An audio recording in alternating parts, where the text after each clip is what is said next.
Hi friends, welcome to my channel. நம்ம channel first time video பார்க்குறீங்கன்னா subscribe பண்ணலாம், subscribe பண்ணிக்கோங்க.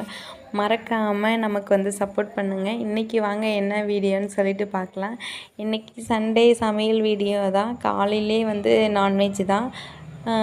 போன வாரமே நம்ம வீட்டில் நான்வெஜ் சமைக்கலையா, அதனால் இந்த வாரம் வந்துட்டு காலையிலே எடுத்துகிட்டு வந்து சமைக்க ஆரம்பிச்சிட்டேன். என்னென்ன சமைச்சிருக்கேன்னு பார்க்கலாம் வாங்க. ஒயிட் சாதம், அப்புறம் வந்து சிக்கன் குழம்பு வந்து தண்ணி குழம்பு மாதிரி வச்சுருக்கேன். ஏன்னா நம்ம பிள்ளைங்க வந்து காரமாக இருந்தால் சாப்பிட மாட்டேங்கிறாங்கங்க. அதனாலே வந்து தண்ணி மாதிரி குழம்பு வச்சு கொடுக்குறதா ஆயிடுச்சு. தண்ணி குழம்பாக இருந்தால் கூட பரவாயில்ல, காரமே இல்லாததான் கேட்குதுங்க. அதுங்களால் நம்மளும் காரம் சாப்பிட முடியாத போயிடுச்சு. இந்த நான்வெஜ் பொறுத்தளவுக்கு நல்லா சுருக்குன்னு சாப்பிட்டா தான் நம்மளுக்கு நல்லாயிருக்கும். ஆனால் வந்து இப்படிலாம் சாப்பிட்டு எனக்கு பல நாள் ஆயிடுச்சிங்க. பிள்ளைங்களால் வந்து காரம், உப்பு இதெல்லாமே தெரிய மாட்டேங்குது. அப்படி தான் சாப்பிட்டுட்ருக்கேன். நீங்களாம் அப்படி சாப்பிடுவீங்களா? உங்களுக்கு பிடிச்ச மாதிரி சாப்பிடுவீங்களான்னு சொல்லுங்கள். நமக்கு பிடிச்ச மாதிரி சாப்பிட்டுலாம் ரொம்ப நாள் ஆகுதுங்க. ஏன்னா நமக்கு பிடிச்ச மாதிரி சாப்பிடணுன்னு நினச்சி சாப்பிட்டோன்னா நம்ம பிள்ளைங்க சாப்பிட முடியாது. அதனாலே நமக்கு வந்து பிடிச்ச மாதிரிலாம் சாப்பிட்டு பல வருஷம் ஆயிடுச்சுன்னு நானாக சொல்லலாம். என் பிள்ளை என்றைக்கு பிறந்தோ அன்னையிலேருந்தே வந்து என் பிள்ளை என்ன சாப்பிடுதோ அதை தான் நான் சாப்பிட்டுட்ருக்கேன். எனக்கு பிடிக்குது பிடிக்கல அதெல்லாம் அடுத்த பிரச்சனை. என் பிள்ளைக்கு பிடிக்குமா, என் பிள்ளை சாப்பிடுமா அப்படின்றதான் நான் யோசித்து பார்ப்பேன், சமைச்சு கொடுப்பேன். அதுக்கேற்ற மாதிரி நீங்களாம் வந்து உங்களுக்கு ஏற்ற மாதிரி சமைச்சிப்பீங்களா, இல்லை உங்கள் பிள்ளைங்க சாப்பிட்ற மாதிரி சமைச்சு கொடுப்பீங்களான்னு சொல்லுங்கள்.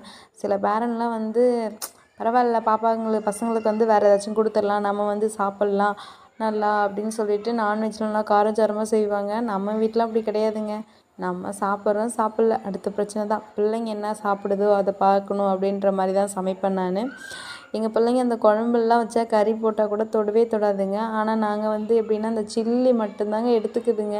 அது எண்ணெயில் பொரிக்கிறதாலேயே என்னன்னு தெரியல, எங்கள் வீட்டுக்காரர் அது பிள்ளைங்களுக்கு கொடுக்கவே கூடாதுன்னு எண்ணெய் பிடிச்சி திட்டுவார். என் பிள்ளைங்களா எனக்கு கொடுத்தா அதுதான் வேணும்னு சொல்லி கேட்பாங்க. என்ன பண்ணுறது, அதுங்க சாப்பிட்றது ஏதோ அதை தான் கொடுக்க முடியுன்றது அவருக்கு தெரியாமல் நான் பிள்ளைங்களுக்கு அப்பப்போ செஞ்சு கொடுப்பேன். இன்றைக்கி அப்படி தான் வந்து தண்ணி குழம்பு மாதிரி சிக்கன் குழம்பு வச்சுட்டு அதுக்கப்புறம் சில்லி போட்டு கொடுத்தேன். 2 பிள்ளைங்களுமே வந்து சில்லி விரும்பி சாப்பிட்ட அளவுக்கு சாப்பாடு சாப்பிடல. இல்லைனா சுத்தமாக நாங்கள் நான்வெஜ் எடுத்தால் கூட அந்த கறி குழம்புலேருந்தே என் பொண்ணுலாம் தொடவே தொடாது. எனக்கு வேணான்றே தள்ளி விட்டுரும்.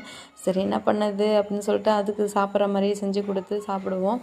நம்ம வீட்டில் இதான் சமையல் சண்டே. உங்கள் வீட்டில் என்ன சமையல்னு சொல்லிட்டு கமெண்ட் பண்ணுங்கள். மறக்காமல் நம்ம சேனலை வந்து சப்போர்ட் பண்ணுங்கள். ஏன்னா வந்து எனக்கு தெரிஞ்ச வீடியோ தான் சொல்கிறேன். இது போல் உங்களுக்கு இது போல் ஏதாச்சும் வீடியோ வேணும்னாலும் சொல்லுங்கள். என்னால் முடிஞ்சால் கண்டிப்பாக நான் எடிட் பண்ணி போடுறேன், வீடியோ எடுத்து போடுறேன்.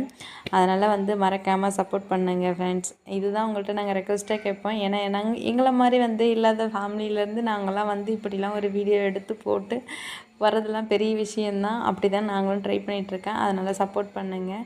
என் பையன் பாருங்கள், கொஞ்சம் தான் காரம், அதுவே காரம் காரம் காரம் அப்படிங்கிறான். ஆனால் அந்த சில்லி எவ்வளோ காரம் வந்தாலும் அது தெரியாதான், கண்ணு தெரியாதான். குழம்பு சாதம் காரம்னா மட்டும்தான் தெரியுமா. இந்த பிள்ளைங்கள வச்சு என்ன பண்ணுறதுனே தெரியலங்க. ஒவ்வொரு நாளும் போகிறது இருக்குது. ஐயய்யோ, பெரிய யுகம் போகிற மாதிரி இருக்குது. அது இந்த நாள்லாம் கூட பரவாயில்ல, வீட்டில் அந்த ஸ்கூல் டைமில் வந்து அதுங்களை கிளப்பி அனுப்புறதுக்குள்ளே நான் படுற பாடு இருக்கே. ஒரு பிள்ளையை கிளப்புற வரைக்கும் எனக்கு பெருசாக தெரிலங்க. இப்போ 2 பிள்ளைங்களையும் கிளப்பி அனுப்பும்போது எனக்கு கால் டைமில் கண்ணு தண்ணியே வந்துடுதுங்க. என் பையன் கூட சாப்பிடவே மாட்டேங்கிறான். ஏன்னா போகலங்கிறான், இல்லைனா வந்து எனக்கு சாப்பாடு வேணாங்கிறான்.